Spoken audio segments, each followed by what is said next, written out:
हरि ओम नमो नारायण।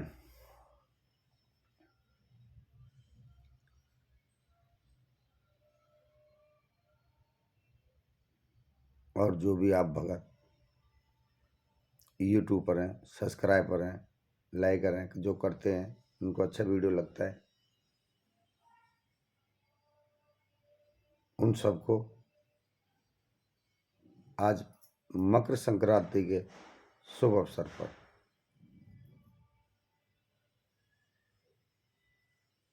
हार्दिक बधाई। और आप सब खुश रहें और मेरी शुभकामनाएं और सभी को मेरा आशीर्वाद दिल से। और आशा करता हूं आप सभी खुश रहें, आपके परिवार में खुशी आए, बाल गोपाल निरोगी रहें, अच्छे मार्ग पर बढ़ें और जय जयकार हो।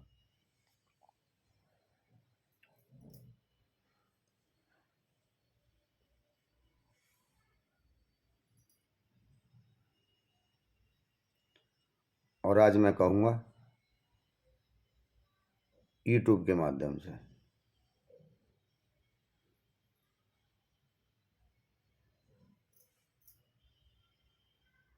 श्री श्री 108 औगड़ बाबा कालूराम,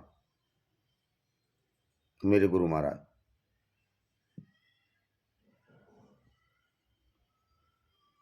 उनको मेरा प्रणाम।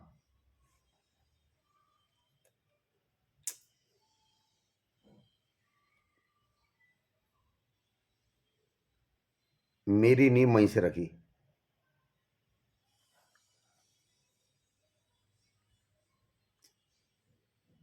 चलता है कभी कभी थोड़ा बहुत जीवन में, और होना भी चाहिए थोड़ा सा, और कोई गलती है क्षमा। तो आज हम एक बात करेंगे एक वीडियो पे, एक विषय पे। भक्त लोग कहते हैं भाई हमारा काम नहीं चल रहा है बाबा, ये परेशानी आ रही है, ये संकट आ गया, या काम धंधे नहीं चल रहे, बिजनेस नहीं चल रहा है।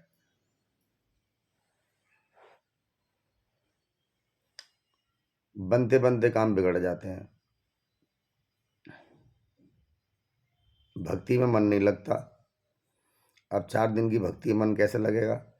हमेशा हरामी बनती से जिंदगी जी, और फिर जब परेशानी भगवान के समक्ष चले गए तो फिर कैसे इतनी जल्दी मन लग जाएगा? नहीं लगेगा। संकट आएंगे, क्योंकि आप जो गाड़ी चला रहे हैं जीवन की, एक पहिए की, फिर हम कहते हैं जी 2 पाये हो गए, शादी हो गई, मैडम आ गई घर में, अब तो 2 पाये हो गए, फिर 2 पहिए पे गाड़ी चलती है वो। तो 2 पहिए की गाड़ी में जब एक में पंचर हो जाता है तो फिर एक को रुकना ही पड़ेगा भाई। जब एक पंचर हो गया टायर तो दूसरा तो चलेगा ही नहीं। फिर हम उसको खींचातानी करते हैं। कैसे खींचातानी करते हैं? धन संकट आएगा, परेशानी आएंगी, काम नहीं बनेंगे, झगड़े होंगे घर में, टेंशन होगी। ये नाम की बीमारियां उस पंचर से जुड़ी हुई हैं।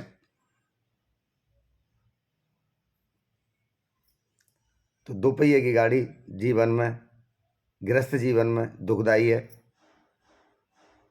दुखदाई है।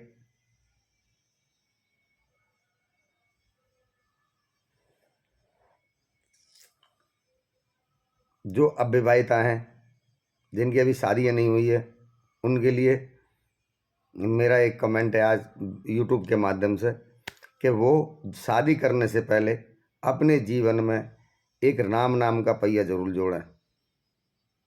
अगर उसको, उस भक्तों को, उन बच्चों को इस ब्रह्मांड का, इस भूगोल का, इस दैविक शक्तियों का, इस प्रभु का अगर आनंद कुछ जिंदगी में लेना चाहता है,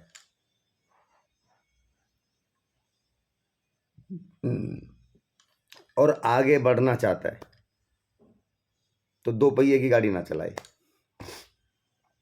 तीसरा पहिया जोड़े। पहले तो दूसरा ही पहिया जोड़ लीजिए आप। जो विवाहिता हैं, शादी से पहले किसी को, भगवान को, किसी के समृद्ध भगवान के, जिसको भी आपके इष्ट देव हैं, जो भी आपको प्रिय हैं, जो भी आपके घर में पूज्य पूज्य हैं, या आपके मन आत्मा कुछ किसी देवता को मानती है, या किसी देव को ज़्यादा आकर्षित हमारी आत्माएं करती है, तो उसकी तरफ जब हम ज़्यादा आकर्षित होते हैं तो उनको अपना ही इष्ट मान के अपना जीवन उनके चरणों में समर्पित कर दीजिए कि प्रभु आज आप मेरे संग जुड़िए, मैं आपके संग जुड़ना चाहता हूँ, मेरे जीवन में सुख समृद्धि आए, दुख ना आए। जुड़ जाइए संकल्प के साथ, भगवान से जुड़ जाइए। आप भगवान अब तुम्हारे साथ जुड़ गए। अब ये किसी को नहीं पता, ये तो आपको और आपके भगवान को ही पता है कि ये बच्चा मेरे से क्या वचन करके गया था। जब आप भगवान से जुड़ गए हैं तो आपके जीवन में अनुकूलता आएगी, शौर्य आएगा, धन धान का आगमन भी होगा। मैं इतनी जल्दी नहीं होगा, सब धीरे धीरे सब अच्छे अच्छे कर्म होंगे। लड़ाई झगड़े से बचोगे, कोर्ट कचहरियों से बचोगे, मुकदमेबाजी से बचोगे, रोग बीमारी से बचोगे। इस संसार में, इस ब्रह्मांड में जितने दुख के साधन हैं, इनसे आप बचने लग जाओगे। फिर जब शादी हो तो मैडम को भी बताइए कि हम भगवान से जुड़े हुए हैं, आपको भी भगवान से ही जुड़ना पड़ेगा, क्योंकि जब भी तो हमारी जीवन की गाड़ी संग चलेगी। और हम लोग क्या करते हैं, बस हमारी शादी हो गई तो हम बादशाह हो गए, अब जो मन में आएगी वही करेंगे। 4 दिन माता पिता के संग रह लिए या 6 महीने माँ के संग रह ली बहू, उसके बाद में 7 महीने बाद भी मैं तो न्यारा रहूंगी, मैं तो अपने पति के संग न्यारा रहूंगी। घर बिगड़ने की नौबत आ गई। जो सास को सुख चाहिए था बहू का, उस सुख से वंचित रहेगी माँ। भाई लड़के का सुख था, तो फिर घर में ये परेशानियां आएंगी। अगर हम गोविंद से जुड़े हुए हैं, सीताराम से जुड़े हुए हैं, हनुमान जी से जुड़े हुए हैं, भैरव बाबा से जुड़े हुए हैं, माता से जुड़े हुए हैं, और हम सनातनी आध्यात्मिक हैं, तो हम किसी के एक देव के इष्ट के चरणों में अपने जीवन काल की डोर समर्पित कर दीजिए कि लीजिए प्रभु, ये ब्रह्मांड है, आप ही इसके मालिक हैं। तो फिर समझ लीजिए आपके जीवन में कोई परेशानी नहीं आएगी, कोई तंत्र बाधा घर में नहीं आएगी, कोई रोगी नहीं रहेगा, सब निरोगी रहेंगे, बच्चे अच्छे मार्ग पर चलेंगे, कोई शत्रु ही नहीं होगा तुम्हारा। शत्रुओं को तो हम बनाते हैं, पैदा करते हैं हम ही लोग, दोष भगवान को दे देते हैं। बहुत चतुर प्राणी हैं।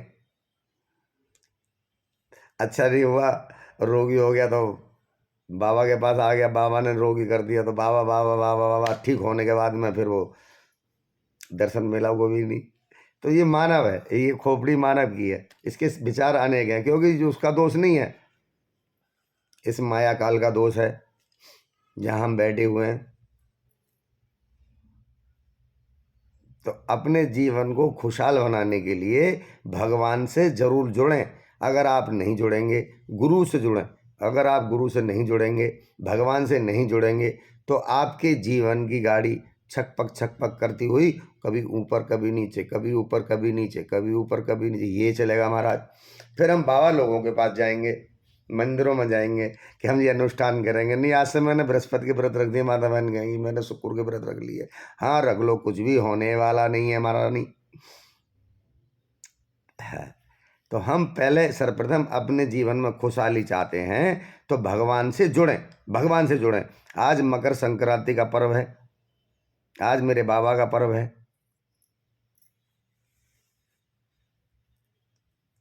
मेरी राशि भी मकर है, तो मैं आज के दिन, आज पर्व पे कहूँगा आप सभी को, और शुभकामनाएं करते देते हुए, आशीर्वाद देते हुए कि सभी भगवान से जुड़ रहे हैं। ये एक जीवन की कला है। अगर इस जीवन की कला को आपने एक मान लिया और संत के, किसी साधु के एक वचन आपने कान इंद्रियों के द्वारा कंठ के नीचे हृदय में उतार दिया, तो समझना आपका कल्याण होना निश्चित तय है, कोई रोकने वाला नहीं है। वीडियो तो देखते हैं, ठीक है, अच्छा लगता है, बाबा की कमेंट अच्छी लगती है, बाबा अच्छा बोलता है, ठीक है, लालच लोभ नहीं है बाबा को। जाते हैं गद्दी पे बैठते हैं तो ये बाबा की बिना आदेश के नहीं बैठते। बाबा का जितना आदेश होता है 1 महीना रहना है गद्दी पे, 2 महीना रहना है गद्दी में, तो वो 1-2 महीने रहेगा। वो खर्चा कितना भी करे आए, वो बाबा की कृपा है। हमारे पास तो कुछ है ही नहीं, हम तो किसी तो कुछ लेते नहीं, मांगते नहीं। ये भी सब बाबा की लीला है। तो मैं सबको कहूँगा मकर संक्रांति के पर्व पर कि अगर आप संत से जुड़े हैं तो जिस वक्त संत से जुड़ गए अपना एक अवगुण छोड़ दीजिए, एक अवगुण छोड़ दीजिए। आज जब वो मेरा वीडियो देखे वो अपना एक अवगुण छोड़ दे। एक अवगुण क्या होगा बाबा? तो सुनिए, सट्टेबाजी करना, जुआ खेलना, गुटखे खाना, शराब पीना, माता बहनों को बदतमीजी से बोलना,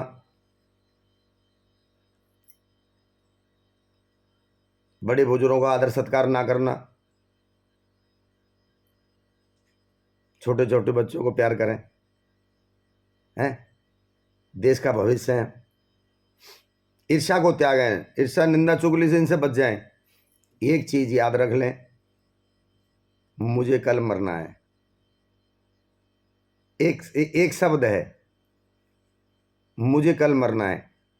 आप अपने जहन में बिठा लीजिए कि मुझे कल मरना है। तो मेरा विश्वास है कि जितने भी आपके अंदर अवगुण हैं वो सब धीरे धीरे नकारात्मक सब दूर होते चले जाएंगे, बिल्कुल हो जाएंगे। ना तुम्हारी लड़ाई होगी, ना तुम्हारे शत्रु बनेंगे, ना तुम्हारे किसी से झगड़े होंगे, ना कोई दुश्मन बनेगा। अगर आपको कोई गाली देता हुआ आ रहा है डंडा लेके लड़ने के लिए, बिल्कुल, तो आप बस इतना ही ध्यान रखना कि तुम्हें कल मरना है। और समझना ये लड़ने आ रहा है, इसको ये नहीं पता कि मुझे कल मरना है। वो अहंकारी है, वो क्रोधी है। मगर हमें कल मरना है तो हम कल मर जाएंगे तो भगवान को, प्रभु को, हम अल्लाह को या अल्लाह ताला को या भगवान को या भाई गुरु को या ईसाई बाय गॉड गुरु को क्या जवाब देंगे? क्या बोलेंगे? और झगड़ा हो जाएगा तुम्हारा तुरंत उससे। अगर तुमको ये ध्यान है कि मुझे कल मरना है, इसको नहीं पता कल मरना है, तो मेरा मानना है तुम्हारा झगड़ा होगा ही नहीं। कोई गलत कर्म करने जा रहे हैं, किसी को गाली बक रहे हैं, किसी माता बहन को सताने जा रहे हैं, या किसी की चोरी करने जा रहे हैं, या किसी को नशा करने जा रहे हैं, या किसी की निंदा चुगली करने जा रहे हैं, तो ध्यान रख लीजिए कि मुझे कल मरना है। और आपने ये बात मन में अपने जहन में उतार ली कि मुझे कल मरना है, तो गारंटी मेरी है जिंदगी में कोई संकट आएगा ही नहीं। यार हम किसी का गलत नहीं करेंगे यार, कल मुझे मरना है, मुझे कल मरना है।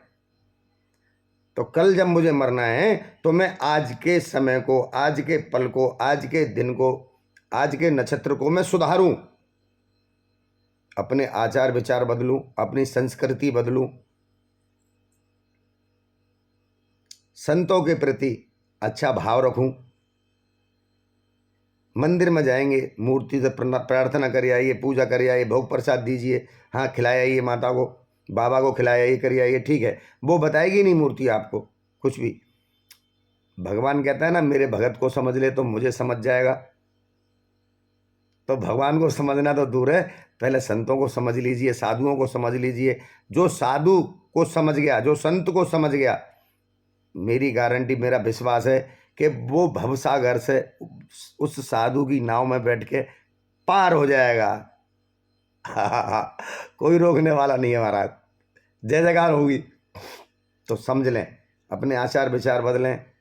और मैं फिर कहूँगा एक बार कि कल मुझे मरना है। बस एक शब्द ये ध्यान रख लीजिए मन में, ना तुम्हारी झगड़े होंगे, ना कभी इससे लड़ाई होगी। अभी तुम्हारी मोटरसाइकिल घर के बाहर किसी की खड़ी हुई है, अब वो आ गया लड़ने, या किसकी मोटरसाइकिल खड़ी है, इसे पंचर कर दो, फलाना कर दो, अब आ गया उसके अंदर, उसका माइंड में क्या आ गया? तमोगुण आ गया महाराज। हाँ तमोगुण तो आ गया है। हाँ वो तमोगुण में कुछ नहीं देखेगा। जब आदमी की मृत्यु आती है तो सर्वप्रथम आंखों से दिखना बंद और कान इंद्रिय बंद हो जाती हैं। आंखों से दिखना सर्वप्रथम पहले बंद होगा, उसके बाद फिर कान इंद्रिय बंद हो जाएंगी। सुनाई नहीं आएगा, ना देखेगा ना सुनेगा। समझ लीजिए अंत समय आ गया महाराज। तो उससे ना लड़ें। क्या कहें कि कल मुझे मरना है यार। बाबा ने बताई थी यूट्यूब पे कि मुझे कल मरना है, मुझे कल मरना है, और इसको नहीं पता मुझे कल मरना है, तो समझ लीजिए आप पाप कर्म से बच जाएंगे, लड़ाई झगड़े से बच जाएंगे, कोर्ट कचहरी थाना नहीं होगा, क्योंकि मुझे कल मरना है।